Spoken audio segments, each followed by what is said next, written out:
उसने कहा हुजूर दूसरी शर्त यह है कि मैं आपकी मुकम्मल बात मानूंगा, लेकिन जब अजान हो जाएगी फिर आपकी नहीं सुनूंगा।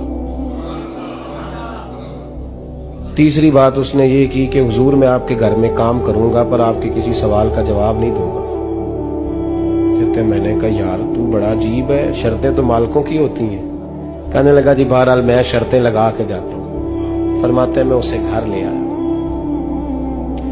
काम मैंने उसको बताया तो जो काम मजदूर सारे दिन में करता है ना उसने 2 घंटे में कर दिया। हमारे मजदूर सिगरेट पीने में भी तो आधा घंटा लगाते हैं, वो चाय पीने जाए तो पौना घंटा वहां। उनको भी तो दयानतदारी करनी चाहिए कि नहीं करनी चाहिए? ने मुआहदा किया है ना जी, तो पूरा उतरना चाहिए ना। कहते 2 घंटे में। अब काम जब बंदा शुरू कराता है तो काम और निकल आता है। कहते काम मैंने उसको और बता दिया, वो करने लगा। उसने मिट्टी निकाल के रखी थी बाहर रास्ते में, तो अजान हो गई जोर की। उसने वहीं कुदाल छोड़ी कही और चलने लगा। तो मेरा बेटा कहने लगा इसको जरा बराबर कर दो। कहने लगे चुप कर जा, तेरे बाप से बात हुई थी, जब अजान होती है तो मैं किसी और की नहीं सुनता, सिर्फ अल्लाह रसूल की सुनता हूं। कहते मस्जिद चला गया, नमाज पढ़ के आया तो दोपहर का वक्त था। मेरी बीबी कहने लगी इसको को खाना खा ले।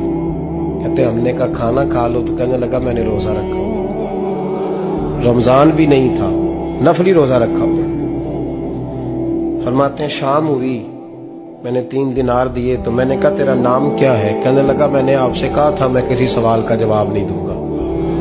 कहते वो चला गया। अगले दिन मैं फिर लेने गया उसे, काम कुछ और निकल आए तो लोगों ने बताया वो सिर्फ हफ्ते वाले दिन आता है।